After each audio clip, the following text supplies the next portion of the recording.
37 വർഷത്തിലേറെയായി ഇറാന്റെ പരമോന്നത നേതാവായിരുന്ന ആയത്തുള്ള അലി ഖമേനി അമേരിക്കയുടെയും ഇസ്രയേലിന്റെയും സംയുക്ത സൈനിക നീക്കത്തിൽ കൊല്ലപ്പെട്ടതിന്റെ ആഘാതത്തിലാണ് രാജ്യം. ഇറാന്റെ സുരക്ഷയ്ക്ക് നേതൃത്വം നൽകുന്ന മുതിർന്ന അംഗങ്ങളെയും വധിച്ചതായാണ് ഇസ്രയേൽ പ്രതിരോധ സേന വ്യക്തമാക്കുന്നത്. ഇറാനിലെ മുതിർന്ന പ്രതിരോധ ഉദ്യോഗസ്ഥരും സുരക്ഷാ ഉപദേശകനുമായ Ali Shamkhani, Islamic Revolutionary Guard Corps commander Mohammad Pakpour, പ്രതിരോധ മന്ത്രി അസീസ് നസീർ സാദാത്ത് തുടങ്ങിയ പ്രമുഖർ കൊല്ലപ്പെട്ടതായാണ് IDFന്റെ അവകാശവാദം. ഇറാന്റെ ഉന്നത സുരക്ഷാ നേതാക്കളായ പ്രമുഖർ തെഹ്റാനിലെ 2 സ്ഥലങ്ങളിലായി യോഗം ചേർന്നത് ഇസ്രയേലിന്റെ മിലിറ്ററി ഇന്റലിജൻസ് ഡയറക്ടറേറ്റ് കണ്ടെത്തിയെന്നും ഇതിന് പിന്നാലെയാണ് അപ്രതീക്ഷിത ആക്രമണം നടന്നതെന്നും ഇസ്രയേൽ പറയുന്നു. ശനിയാഴ്ച രാവിലെയായിരുന്നു ഈ സർപ്രൈസ് ആക്രമണമെന്നും IDF അവകാശപ്പെടുന്നു. കൊല്ലപ്പെട്ടെന്ന് ഇസ്രയേൽ അവകാശപ്പെടുന്ന പ്രധാന ഇറാനിയൻ നേതാക്കൾ ഇവരാണ്: അലി ഷംഖാനി, മുൻ IRGC നാവികസേന മേധാവി, മുൻ ഇറാനിയൻ സൈനിക തലവൻ, അലി ഖമേനിയുടെ പ്രധാന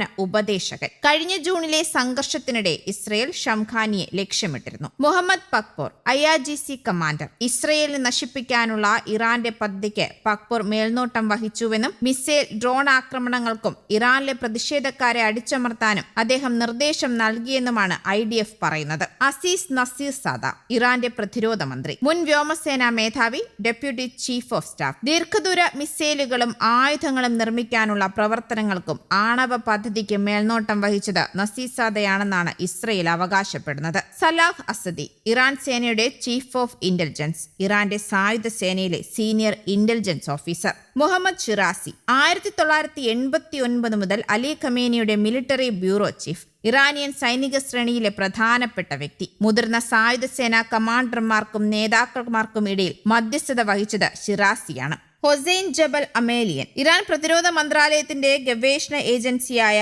SPNGയുടെ ചെയർമാൻ. ഇറാനു വേണ്ടി നൂതന സാങ്കേതിക വിദ്യകളും ആയുധങ്ങളും വികസിപ്പിച്ചിരുന്നതിൽ ഇദ്ദേഹം പങ്കാളിയായിരുന്നു. റസ മൊസഫാരിനിയ, SPNGയുടെ മുൻ ചെയർമാൻ, ഇറാന്റെ ആണവായുധ വികസന ശ്രമങ്ങളെ മുന്നോട്ട് കൊണ്ടുപോകുന്നതിൽ പ്രധാന പങ്കുവഹിച്ചു. US ഇസ്രയേൽ സംയുക്ത വ്യോമാക്രമണത്തിൽ പരമോന്നത നേതാവ് ആയത്തുള്ള അലി ഖമേനി കൊല്ലപ്പെട്ടതിന് പിന്നാലെ ഇറാനിൽ ഭരണ പ്രതിസന്ധിയാണ് ഇപ്പോൾ നിലനിൽക്കുന്നത്. ഇസ്രയേൽ അവകാശപ്പെടുന്നത് ശരിയാണെങ്കിൽ ഭരണകൂടത്തിലെ പ്രധാനികൾ ഒറ്റ ദിവസം കൊണ്ട് ഇല്ലാതായിരിക്കുകയാണ്. ഇറാൻ പ്രസിഡന്റ് മസൂദ് പെഷഷ്കിയാനും ആക്രമണത്തിന്റെ ലക്ഷ്യമായിരുന്നുവെങ്കിലും അദ്ദേഹത്തിന്റെ നിലവിലെ അവസ്ഥയെക്കുറിച്ച് ഇതുവരെ സ്ഥിരീകരണമൊന്നും പുറത്തു വന്നിട്ടില്ല. ടെഹ്റാനിലുടനീളം വൻ സ്ഫോടനങ്ങൾ ഉണ്ടായതായും 30ഓളം കേന്ദ്രങ്ങളിൽ ആക്രമണം നടന്നതായും റിപ്പോർട്ടുകളുണ്ട്. USന്റെയും ഇസ്രയേലിന്റെയും 200 യുദ്ധവിമാനങ്ങളാണ് ഇറാനിലെമ്പാടും ആക്രമണം നടത്തിയത്. അമേരിക്കയുടെയും ഇസ്രയേലിന്റെയും അവകാശവാദങ്ങൾക്ക് പിന്നാലെ ഇറാൻ ഇക്കാര്യം സ്ഥിരീകരിക്കുകയായിരുന്നു. ആയത്തുള്ള ഖമേനിയുടെ മകളും മരുമകനും പേരക്കുട്ടിയും വ്യോമാക്രമണത്തിൽ കൊല്ലപ്പെട്ടു. ഇറാനിലെ തസ്നീം, ഫാർ തുടങ്ങിയ വാർത്താ ഏജൻസികളാണ് ഇക്കാര്യവും സ്ഥിരീകരിച്ചത്. ഖമനേയി കൊല്ലപ്പെട്ടെന്ന് അമേരിക്കൻ പ്രസിഡന്റും ഇസ്രയേലും പ്രഖ്യാപിച്ച് മണിക്കൂറുകൾക്ക് ശേഷമാണ് ഇറാൻ മാധ്യമങ്ങൾ ഇക്കാര്യം സ്ഥിരീകരിച്ചതും. ഇറാൻ TVയും ഖമനേയുടെ മരണം സ്ഥിരീകരിച്ചു. അതേസമയം